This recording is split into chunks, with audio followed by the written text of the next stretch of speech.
This was work by Stephan Vladimir Bugaj and myself. Stephan has been my collaborator on AI work for a long time, and it reflects a sort of different approach on the AI ethics problem. We start taking a look at theories of ethical development in human psychology, in human developmental psychology, and wanted to see how you could sort of port those ideas over to the AGI context. Did human ethical development theory make any sense for machines? And we concluded that there are senses in which it does, and this is the sort of thing that goes over better in the paper than in the presentation, because there's a lot of detail, but I'll go over the main outline. So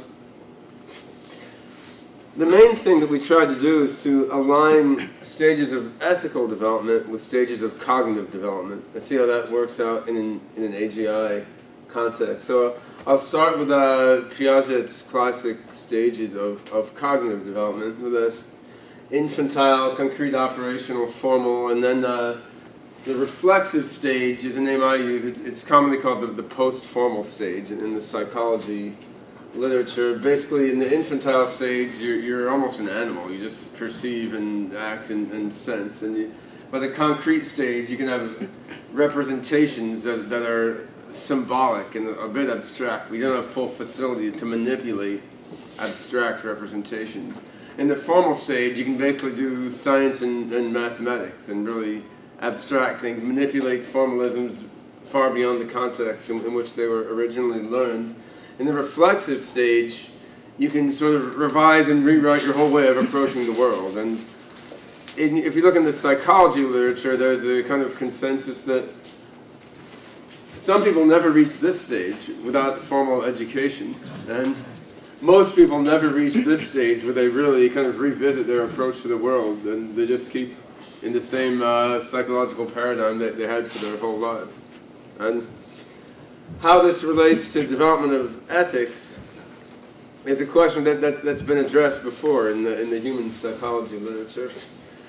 We gave a paper in the AGI 06 workshop where we sort of explored how, Stephan gave this talk, we explored how Piaget stages relate to AI systems that operate using uncertain logic, which is sort of interesting. You see, an infantile system can carry very simple inferences, but doesn't know how to control inference in a subtle way. When you get to the concrete operational phase, carry out those tasks, you need to be able to carry out more complex chains of reasoning. So you need to be able to control inference in a way where the inference control procedures are guided by analogy to your scope of experience.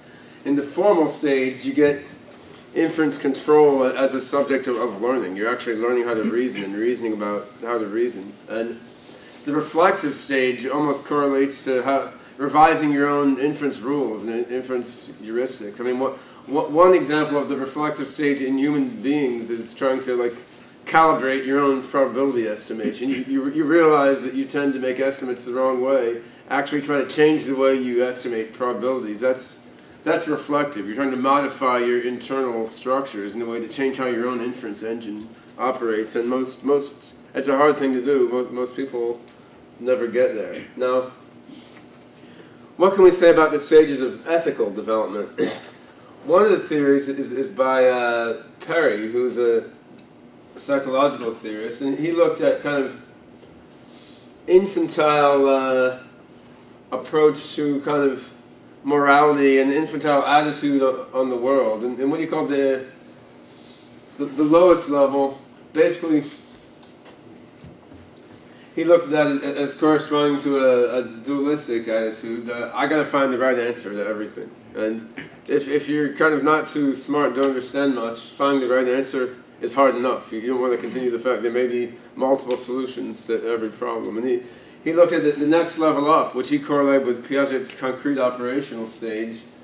Some solutions are known, other solutions aren't known. I have to learn how to find the correct solutions. Maybe some answers are a matter of personal taste. You start to see there's different approaches to problems. In the formal stage, you get beyond this sort of multiplicity, and you realize that you need to evaluate the multiple possible solutions and sort of use a higher order of abstraction to choose a right solution for yourself, even though there may be no one right solution, but that you need to choose something in order to proceed. And in his studies of humans, he found that people who are able to reflect formally and abstractly, scientifically, in the manner of Piaget's formal stage, also tend to be able to make choices in this sort of way, where you sort of go beyond the relativism versus absolutism dichotomy. And this ties in a lot with existentialism and many other things in philosophy. Then the final stage, which merges on reflexive, becomes hard to formalize, and you could tie it in with postmodernism, even if you want to go into that direction. I mean, you choose a solution which is the right solution for yourself, but yet realize that the whole process of choosing a solution is part of your coupling with the world, and that this whole choice process has got to adapt in a complex way as you go on. A little more simply and easier to grab onto, there's Kohlberg's theory. He looks at ethics as the evolution of the idea of justice, fairness. And this is something that's pretty simple to grab onto and tie into logic. You see, young children really don't get the notion of fairness. A very young child pretty much just wants what's good for themselves. Positive stimulus, and avoid negative stimulus. And when kids get a little older, by and large, they understand the status hierarchy, the pecking order. They know what's right and wrong to do.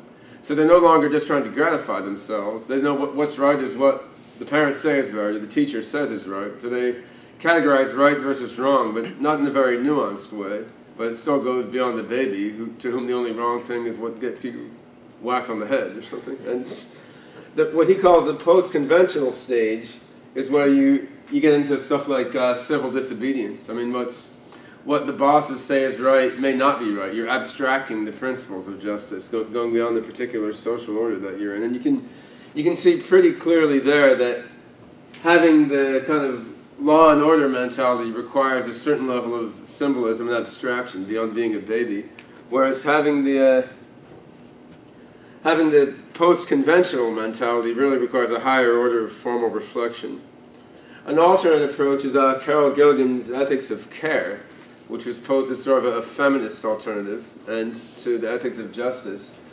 I'm looking at, in many cases, you know, at the earliest stage, it's the same. You're after your individual survival. Then you reach a stage where you can look at altruism, self-sacrifice for the common good, which involves kind of going beyond your own stimulus, abstracting things a bit. And the highest level is where you must integrate the desire to preserve yourself and honor yourself, and the desire to help others, which requires a greater degree of abstraction and reflection.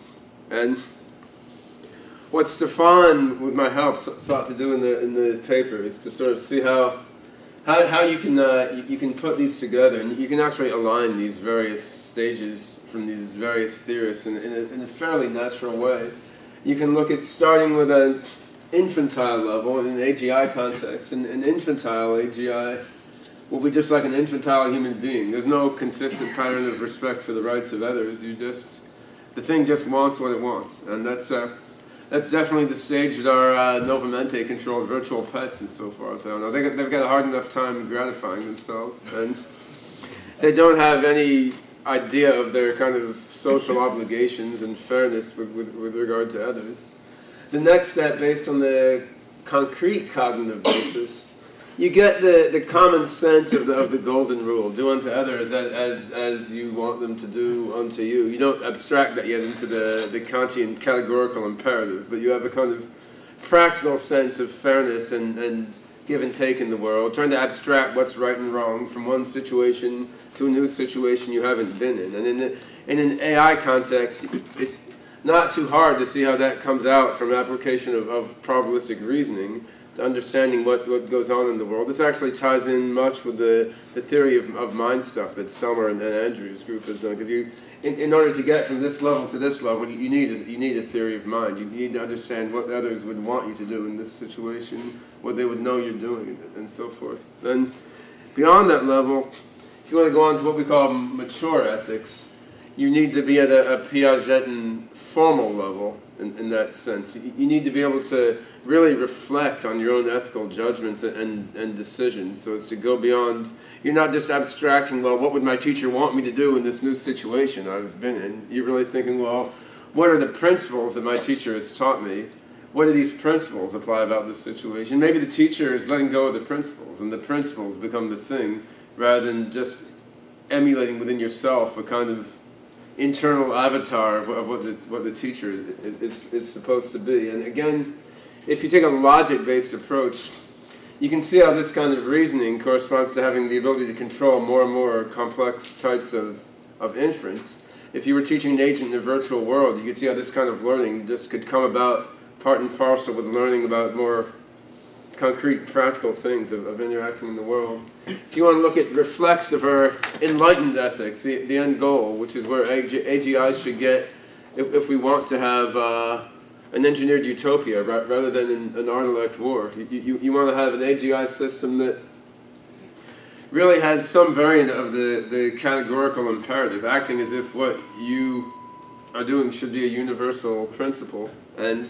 permeating that through the system's understanding of the world. None of this categorization solves any real problem of how to make an AGI system be good. What we were really trying to do is just look at what psychologists and theorists of developmental ethics have said, try to align different approaches with each other, and see to what extent they make sense in an AGI context. And they do seem to make sense, at least in the context of an embodied and heavily logic-based AGI.